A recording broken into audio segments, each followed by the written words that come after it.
दोस्तों नमस्कार। गांव की मिट्टी, जय किसान और जय जवान। जवानों की बात याद आए तो बॉर्डर 2 को याद करना लाजमी हो जाता है।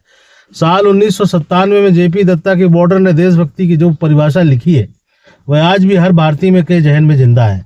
ठीक 29 साल बाद उसी विरासत को आगे बढ़ाने के लिए बॉर्डर 2 आज 23 जनवरी को 2026 को सिनेमाघरों में रिलीज हो गई है। अनुराग सिंह के निर्देशन में बनी इस फिल्म में सनी देओल के साथ वरुण धवन, दिलजीत दोसांझ और आन शेट्टी की नई टुकड़ी सरहद पर मोर्चा संभाल रही है। भारतीय सिनेमा के इतिहास में कुछ फिल्में केवल रील पर नहीं बल्कि लोगों के दिलों पर अपनी अमिट छाप छोड़ जाती हैं।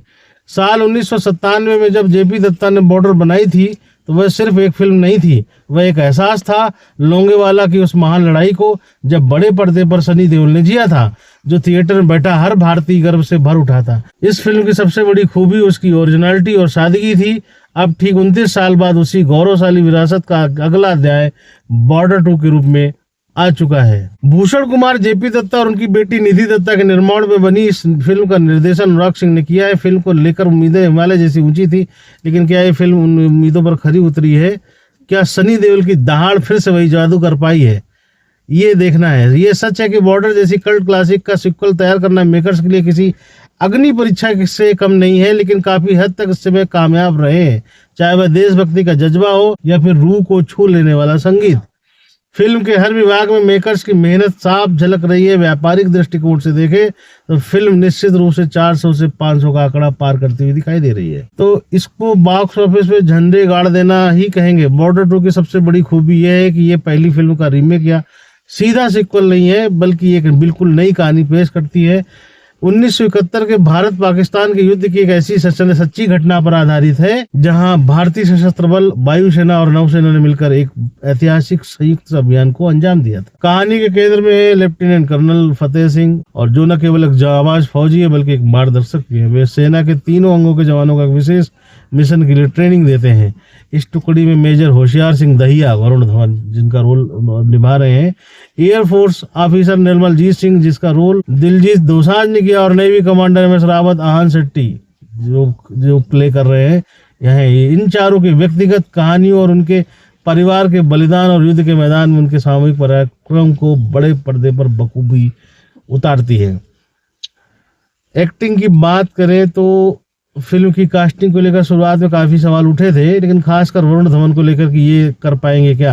लेकिन फिल्म देखने के बाद ये साफ हो जाता है कि वरुण ने अपने आलोचकों की बोलती बंद कर दी है। फौजी के अनुशासन, उनके भीतर का जज्बात को उन्होंने बहुत गहराई से जिया है। उन्होंने कहीं भी ओवर एक्टिंग नहीं की है, जो उनकी बहुत बड़ी चुनौती थी। सनी देओल एक बार ये साबित करते कि बात पर्दे पर गरजने की जब आती है तो उनके जैसा कोई नहीं है। उनकी स्क्रीन प्रेजेंस आज भी वही रोंगटे खड़े कर देने वाली है और एनर्जी से भरी हुई है। 29 साल पहले बॉर्डर में जो जैसे उन्होंने दिखाया था, आज फतेह सिंह कलेर के रूप में उनकी गंभीरता फिल्म की रीढ़ है।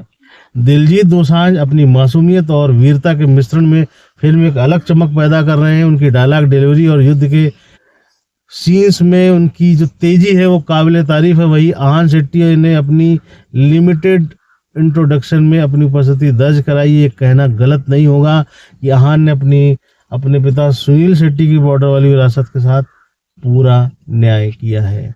जेपी दत्ता की बॉर्डर की तुलना से बचना मुश्किल था, लेकिन निर्देशक अनुराग सिंह ने अपनी एक अलग शैली अपनाई, अलग काम किया है। आसमान की ऊंचाइयों थोड़ा सा अच्छा है, मंत्रमुग्ध करने वाला है।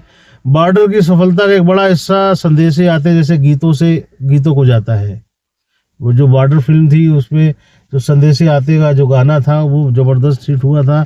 बॉर्डर 2 में भी संगीत पर कड़ी मेहनत की गई है। फिल्म के गाने इमोशनल मोमेंट्स आपके आंखों में आंसू लाने की ताकत रखते हैं। कुल मिलाकर बॉर्डर 2 एक शानदार फिल्म है, लेकिन ये 1997 वाले बॉर्डर की जगह नहीं ले सकती। वो पुराना टेस्ट आपको नई फिल्म में नहीं मिलेगा।